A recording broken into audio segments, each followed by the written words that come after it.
So you can check कि आपके कितने नंबर बनेंगे। तो जो मैंने टेस्ट लिया है उसका अब मैं सोल्यूशन करके बताऊंगा, तो यू कैन चेक कि आपके कितने नंबर बनने वाले हैं। ठीक है जी। चलो इन क्वेश्चंस को हम वन बाय वन डिस्कस करते हैं। Let us discuss this questions one by one.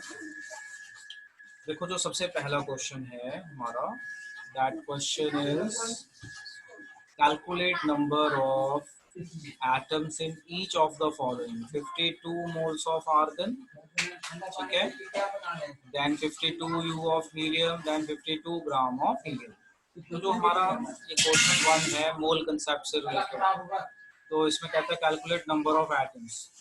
तो एटम्स आपसे पूछे हैं एंड यू आर गिवन मोल, मोल है 52। तो वन मोल में कितने एटम होते हैं? 6.022 इंटू 10⁻23।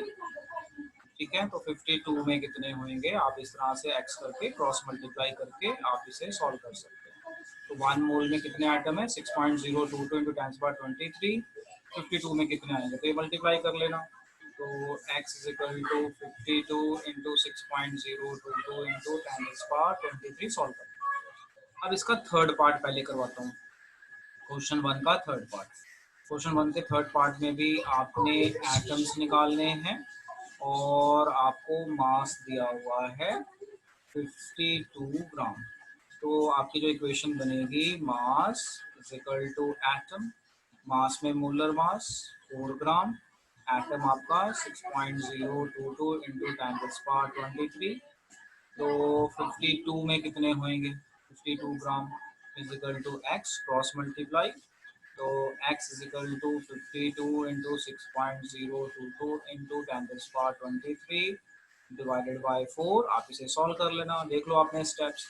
अब इसका जो सेकंड पार्ट है वो बहुत इंपॉर्टेंट है। Second part very very important. आपको मैंने बताया था अगर आपका मास जो है ना यू में दिया हो, यू, तो जो वन मोल में 6.022 इंटू 10⁻23 होता है ना, इसकी वैल्यू 1 हो जाती है, one atom. Keep in mind, हमेशा याद रखना, अगर आपका मास 52 यू हो ना, क्योंकि जो यू है एटॉमिक मास यूनिट होता है और ये वन एटम से कंपेयर होता है, तो one mole is equal to this much atom. तो आपकी इक्वेशन कुछ इस तरह से बनेगी, mass is equal to atom, 4u is equal to 1 atom. अब ये चीज आपने ध्यान रखना है, 4u is equal to 1 atom. तो 52u में कितने होंगे? तो x is equal to 52 by 4, 13 atoms. So this is the way to solve second part. Very very important. Second वाला बहुत important है, बहुत बहुत important. Keep in mind. Now let us discuss question number 2. Question number 2 कहता है what is the concentration in mole per liter, मतलब molarity, mole per liter molarity. You are given 20 gram, you are given mass 20 gram, dissolved in enough water to make volume 2 litre. तो बस molarity का formula लगाइए, molarity is equal to number of moles upon volume in litre. Number of moles होते हैं weight upon molar mass into V.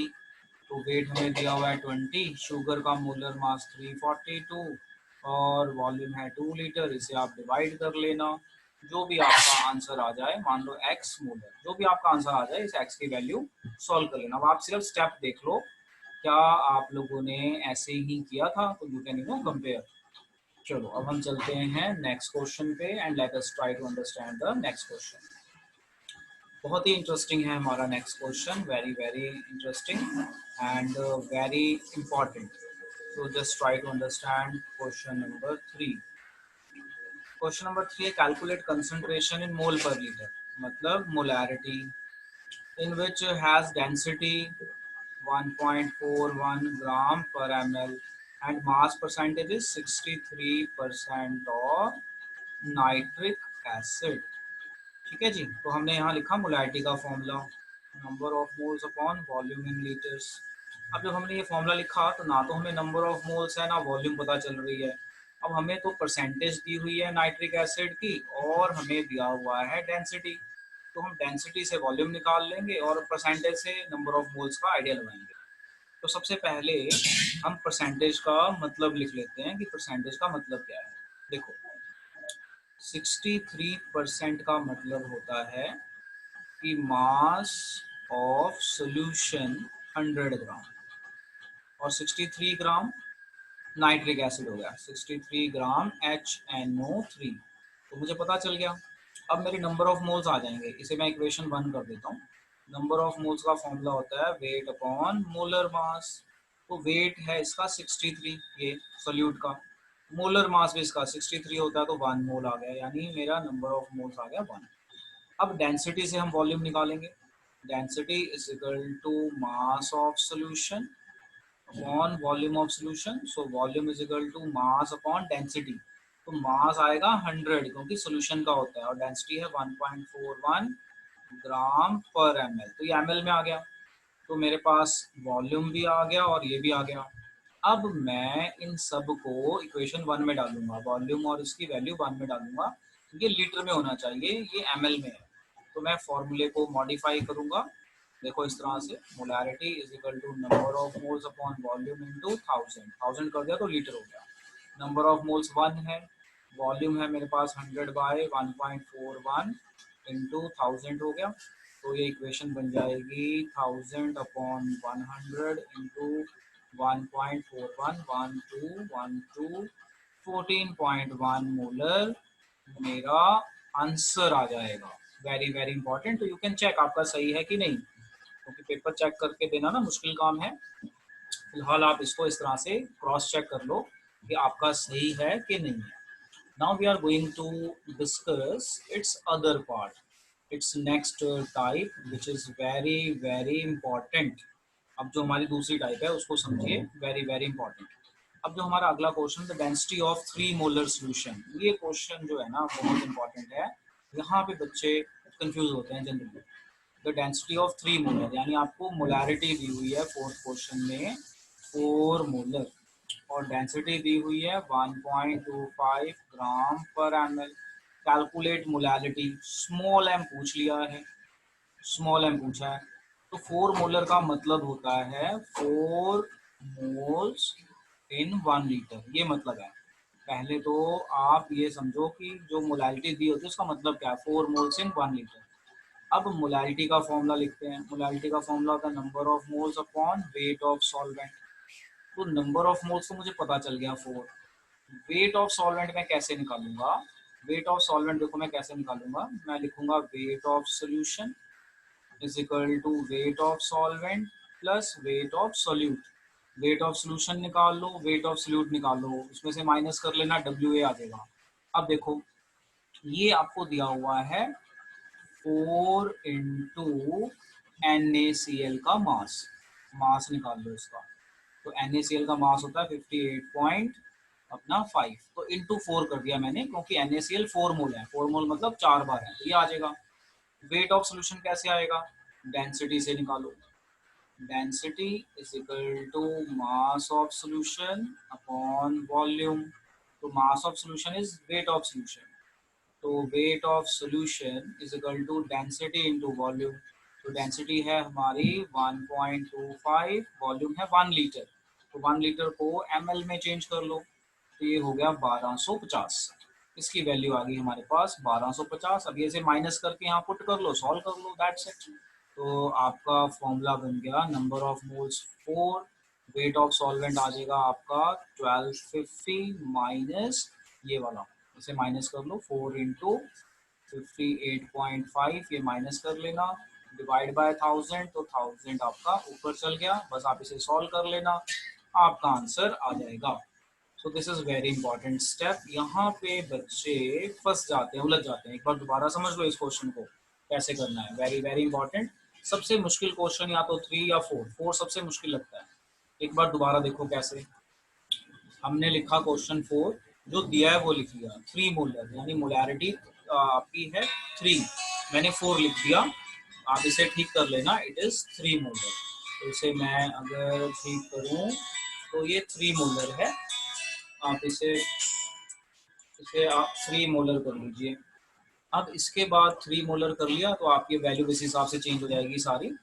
तो 3 molar था, तो 3 molar का मतलब 3 मोल्स, यहाँ पे भी आपकी वैल्यू 3 आ जाएगी, यहाँ पे भी आपकी वैल्यू 3 आ जाएगी, और यहाँ पे इंटू 3 आ जाएगा। क्योंकि 3 मोल्स था। आई डोंट नो मैंने 4 मोल कैसे लिख दिया गलती से। अब उसके बाद हमने मोलैलिटी का फॉर्मूला निकाला, मोल्स पर केजी ऑफ द सॉल्वेंट। तो मोल्स हमारे 3 आ गए। वेट ऑफ सॉल्वेंट कैसे निकलेगा? वेट ऑफ सॉल्वेंट हमें सोल्यूशन से निकालना पड़ेगा। Weight of solution is equal to weight of solvent, ये सारा वेट ऑफ सॉल्यूट डाला, वेट ऑफ सोल्यूशन डाला, डेंसिटी से पुट किया, माइनस किया, और इसको हमने इस तरीके से सॉल्व कर लिया। और ये हमारा यहाँ पे आ जाएगा 3 इंटू ये, इसको सॉल्व करेंगे तो 2.7 के करीब आता है आपका आंसर। जो भी आपका आंसर आ जाए that is your correct answer. तो ये एक तरीका है इसको भी सॉल्व करने का। तो अपने मार्क्स चेक कर लेना कितने बनेंगे इस हिसाब से। अब चलते हैं हम आगे। अब आ जाए यहाँ पे इस क्वेश्चन में। आमीन यहाँ पे बताओ कैसे करेंगे इसको। A compound contain this percent hydrogen, carbon 71 point इतने परसेंट क्लोरीन, मोलर मास इतना है, व्हाट इज एम्पेरिकल फॉर्मूला। तो क्या मेथड है इसको सॉल्व करने का? आमीन बोलो। सबसे पहले टेबल बनाएंगे। टेबल में हम लिखेंगे एलिमेंट, फिर परसेंटेज, फिर परसेंटेज बाय एटॉमिक मास, और फिर आ जाएगी हमारी सिंपल रेशियो।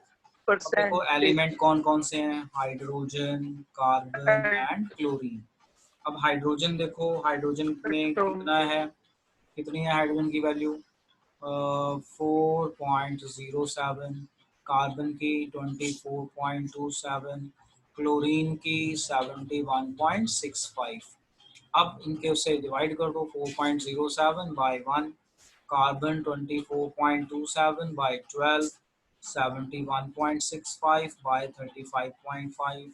इसका आंसर आया 4.07। इसका आंसर आपका आता है 2.01। इसका भी अप्रॉक्सीमेटली 2.01 के आसपास आता है। अब क्या करना था, अगला स्टेप कैसे बताया था, सिंपल रेशियो। सिंपल रेशियो कैसे निकालेंगे, क्या बताया था मैंने, बताओ। सिंपल रेशियो के लिए क्या बताया था? सिंपल रेशियो के लिए मैंने बताया था जो आपका आंसर आएगा उसको एज सच लिख लो, 2.07, 2.01, 2.01, और जो सबसे छोटा नंबर है उससे डिवाइड कर दो। तो 2.01, 2.01, 2.01, तो ये आ गया अप्रॉक्सीमेटली 2, ये 1 और ये 1। तो आ गया हमारा एम्पेरिकल फॉर्मूला। क्या आया हमारा एम्पेरिकल फॉर्मूला? H2C1Cl1, ये आ गया एम्पेरिकल फॉर्मूला। बट हमसे ना मॉलिक्यूलर फॉर्मूला भी पूछा हुआ है। तो मॉलिक्यूलर फॉर्मूला होता है N इंटू एम्पेरिकल फॉर्मूला। तो एम्पेरिकल तो आ गया, N निकालना है। तो N किसके बराबर होता है हमारा? N is equal to molar mass upon empirical formula mass. Molar mass कितना है हमारा? मोलर मास अगर आप चेक करो तो हमें दिया हुआ है 98.96। एम्पेरिकल मास निकाल लो इसका, एम्पेरिकल फॉर्मूले का मास निकालो, इसका मास निकालो। इसका मास जब आप निकालोगे ना तो ये आता है आपका 49.5 के करीब, 49.5 के करीब आएगा। तो यहाँ पुट कर देंगे 49.5, ये 2 आ गया। तो बस अब आपका ये सॉल्यूशन आ जाएगा 2 इंटू एम्पेरिकल फॉर्मूला, और आपका आंसर आ गया H2C2Cl2। यस, नोट कर लो जरा, नोट कर लो एंड चेक करो कि आपके मार्क्स कितने बनेंगे। अब हम चलते हैं अपने नेक्स्ट क्वेश्चन पे, देखते हैं हमारा नेक्स्ट क्वेश्चन क्या कहता है। H4 होना चाहिए। हाँ जी, क्या होना H4 चाहिए? होना हाँ जी, हाँ चाहिए। जी, बिल्कुल H4 होना चाहिए। शुक्र है कोई बच्चा तो देख रहा है, मुझे लगा कि सभी सो रहे हैं। तो ये होना चाहिए H4, बिल्कुल सही, क्योंकि जब हम 2 से मल्टीप्लाई करेंगे तो ये H4 बनेगा, बिल्कुल सही है। देखो 2 लिखा है ना, तो इसको इंटू 2 करोगे ऑब्वियसली इतना ही आएगा। बहुत बढ़िया, चलो जी आगे चलते हैं। अब देखो, अब यहाँ पे इस क्वेश्चन को, अब यहाँ पे हमारे पास 3 क्वेश्चन है। तो इसमें हम क्वेश्चन 8 को पहले डिस्कस कर लेते हैं। क्वेश्चन 8 में which is better, that you already know the answer, which is better. तो क्वेश्चन 8 में small m is better. Why it is better? Because it does not changes with change in temperature. It does not changes with change in temperature. Change in temperature. So this is better unit because it does not changes with change in temperature. तो ये चीज हो गई। अब देखो question number 7 उल्टा कर रहे हैं। क्वेश्चन नंबर 7 बहुत ही आसान है। Calculate molarity. तो molarity number of moles upon volume of solution in litre. तो नंबर ऑफ मोल्स होता है weight upon molar mass, weight upon molar mass. Volume आपका लीटर में होना चाहिए, तो 250 डिवाइडेड बाय कर दिया मैंने 1000। तो बस अब आप इसे सॉल्व कर लीजिए। 4/40 इंटू 250, 1000 ऊपर चल जाएगा। आप इसे डिवाइड कर लेना, जो भी आपका आंसर आ जाए। ये ज़ीरो गई, ये आपका 4 आ गया, और ये 4 से ये कैंसिल हो गया 10, तो अप्रॉक्सीमेटली 0.4 मोलर के करीब आंसर आएगा। So that you know. Now question number 6। Question number 6 देखो, स्टोइचियोमेट्री से रिलेटेड है। How many moles of methane are required to produce 22 gram of CO2 after combustion. ठीक है जी, तो इक्वेशन बनाते हैं। Methane plus O2 gives CO2 and आपका आ जाएगा H2O। इसको बैलेंस कर लो, ये 2 लगाओ, और ये हो गया आपका, यहाँ पे 2 लगाओ, देखो बैलेंस हो गया बैलेंस 4, और ये बैलेंस हो गया। अब क्वेश्चन में कह रहा है how many moles of methane. Methane को करके मोल लिख के question mark, present in 22 gram of CO2 required to, और CO2 का दिया हुआ है हमें मास 22 ग्राम। अब उसके बाद बताया था जो चीज़ फाइंड करनी है उसको इधर ले जाओ, राइट हैंड साइड। तो mass of CO2 is equal to mole of CH4। How many moles ही पूछा है ना, यस। तो मोलर मास 44 एक मोल होता है, बाकी बैलेंसिंग देख लो, ये 1 है, ये भी 1 है, तो कोई दिक्कत ही नहीं है। 44 में 1 मोल होता है। हमसे पूछा 22 ग्राम, तो 22 gram is equal to x, cross multiply, तो x is equal to 22 by 44, 0.5 mole. लो जी देख लो, अब इस हिसाब से आप अपना सारा आंसर कंपेयर कर सकते